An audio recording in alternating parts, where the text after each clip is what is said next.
नमस्कार, मैं हूं अनूप शर्मा।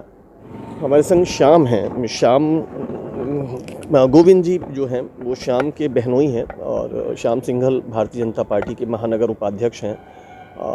शंकर लाल अग्रवाल, जिन्हें शंकर सेठ के तौर पर हम लोग जानते हैं, जो रियल एस्टेट के कारोबार से काफ़ी गहराई से जुड़े हैं, होटल उद्योग से जुड़े हैं, उनके पुत्र हैं। और ये गोविंद जी उनके शंकर जी के दामाद हैं।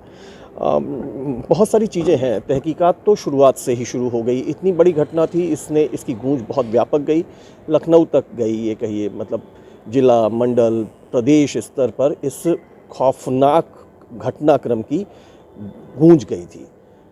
इसमें कोई दो राय नहीं है कि पुलिस विभाग बहुत तत्परता से सारी कड़ियों को जोड़ने में जुटा हुआ है। बहुत सघनता से तहकीकात चल रही है। स्टेप बाय स्टेप लगातार बिखरी हुई कड़ियों को जोड़ने, साक्ष्यों को संकलित करके इस घटना को अंजाम देने वाले जो जानवर कहे जा सकते हैं उन तक पहुंचने की पुलिस कोशिश कर रही है।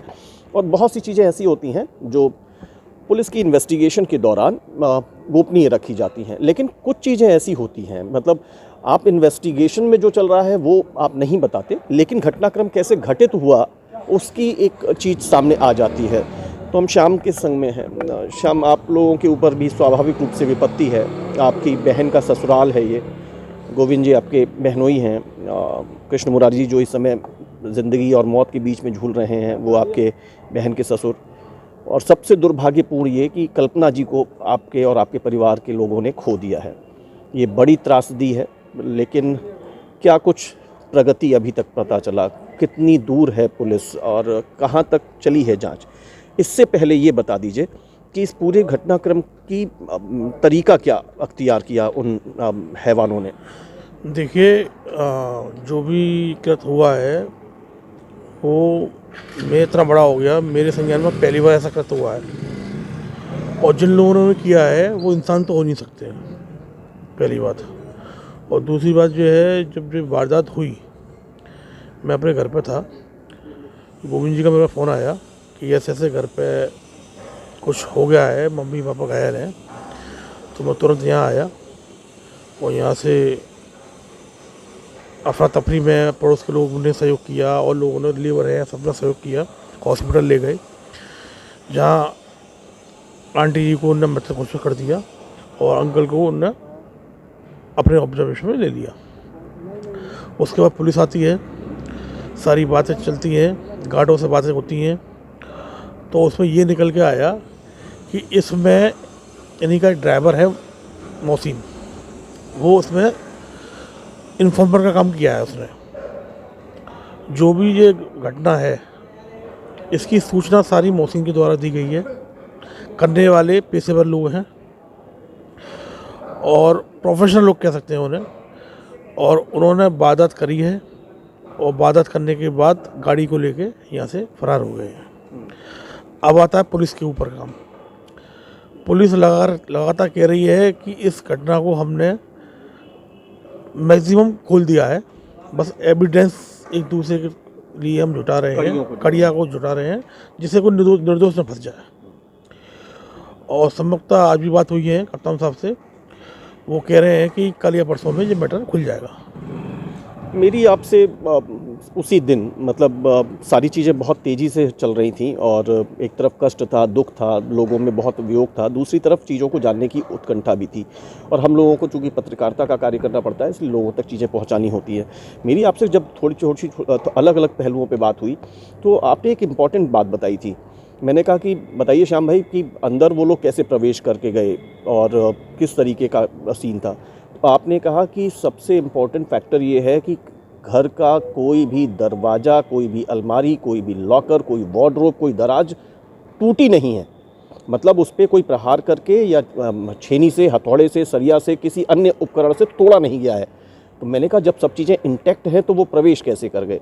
इस बात को भी ज़रा बताइए। देखिए, इसमें 2-3 कैमरे लगे हुए हैं कोठियों में आसपास। तो क्योंकि इस वाले घर का तो वो DVR ले गए, तो यहाँ का तो दृश्य हम लोगों के सामने आ नहीं सका। पड़ोस में भी इसमें कोठियों में कैमरे लगे हुए हैं, मेन गेट पे कैमरे लगे हुए हैं। उससे जो मालूम पड़ा हमें, पुलिस ने पूरा देखा तो उससे ये मालूम पड़ा कि जब 9 बजे वो ड्राइवर अंकल को लेकर आया, गाड़ी खड़ी करी वृंदावन से आमतौर पर वो अपने कार्य क्षेत्र से 9 बजे करीब वृंदावन से आते हैं। जी जी।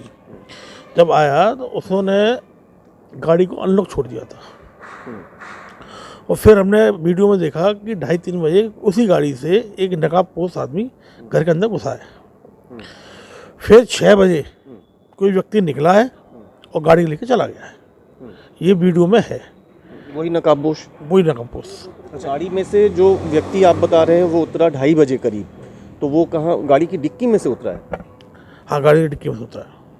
तो उसने गाड़ी की डिक्की में किसी पहले एक समय ही प्रवेश कर लिया है। हाँ। मतलब जब 9 बजे गुरु कृपा विलास में गाड़ी एंटर हुई है कृष्ण मुरारी जी की वृंदावन से आकर, तो उस समय क्या वो गाड़ी में था या बाद में आके बैठा? गाड़ी में था।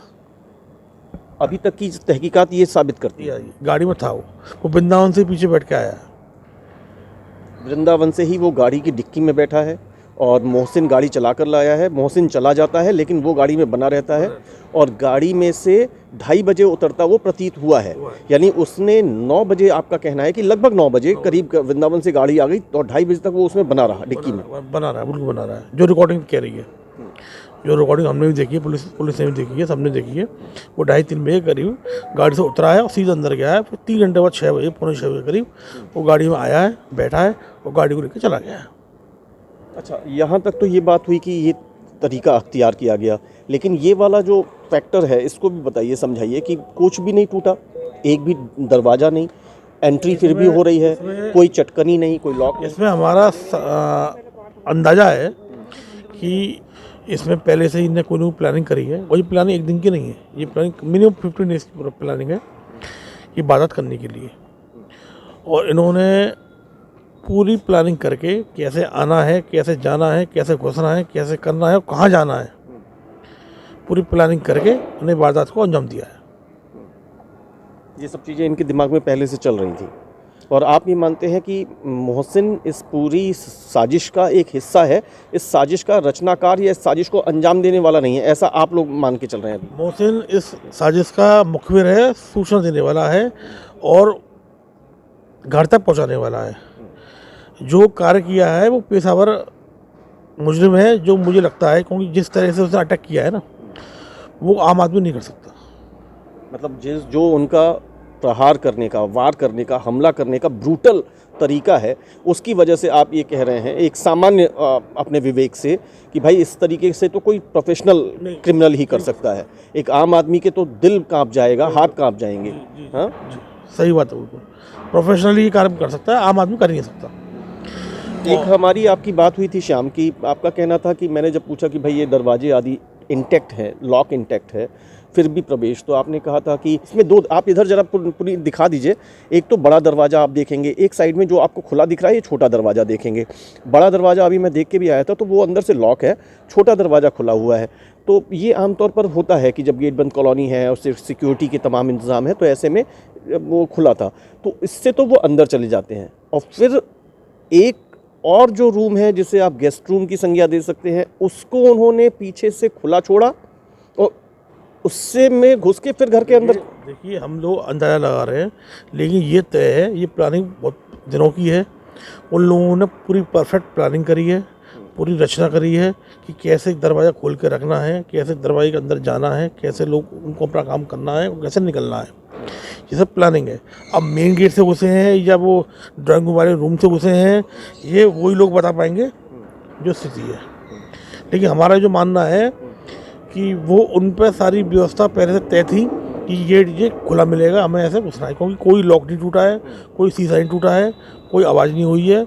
सोते में ही उन पर प्रहार किया गया है। उसके बाद अपनी वारदात को अंजाम दिया है उन्होंने। वो बाहर निकले हैं, गाड़ी लेके फरार हो गए। शाम में वैसे एक आखिरी सवाल का जवाब और दे दीजिए। आपको अभी तक आपके परिवार में काफ़ी चीज़ों पर डिस्कशन हुए होंगे, आप लोग बात कर रहे होंगे, पुलिस लगातार, आप लोग पुलिस के संपर्क में है, पुलिस आपके संपर्क में है, अधिकारी बहुत ही तीव्रता से सारी चीज़ों की मॉनिटरिंग करके इसकी तह तक पहुंचने की कोशिश में है।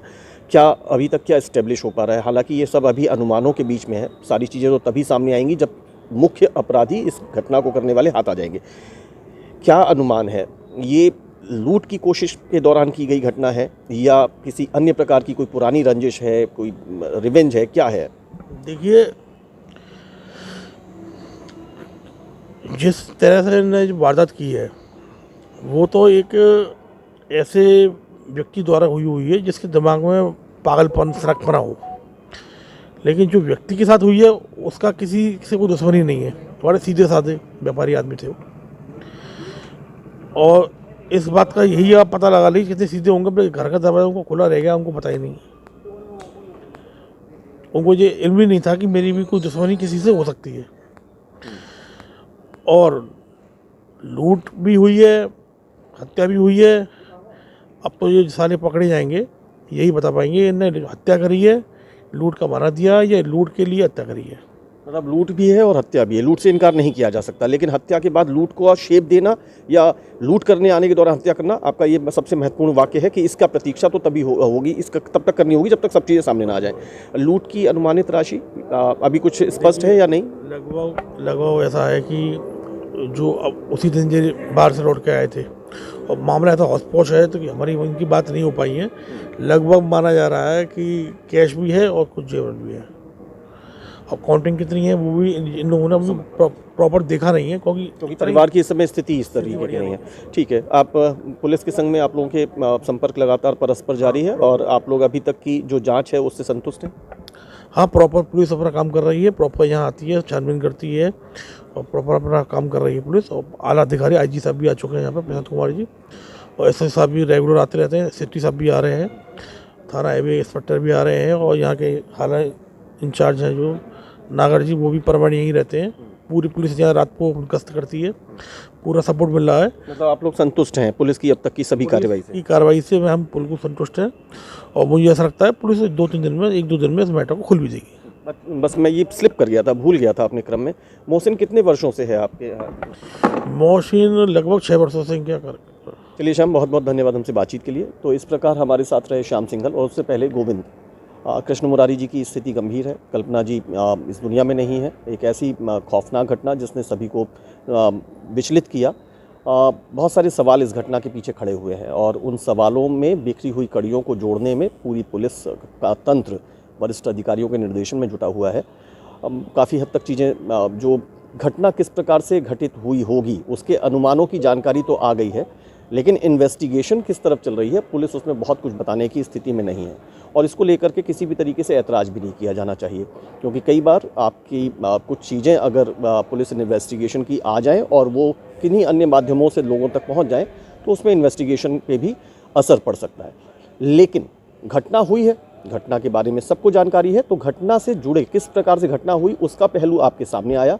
अब सबको इस बात का इंतजार है कि सबसे पहले तो कृष्ण मुरारी जी शीघ्र स्वस्थ होकर के अपने परिवार का दोबारा से संबल बने, और उसके साथ साथ इस बेहद खौफनाक घटना को अंजाम देने वाले निर्दयी दरिंदे अपराधी वो पुलिस के हत्थे चढ़ें और पूरी घटना की वास्तविक जो हकीकत है वो सबके सामने आ सके।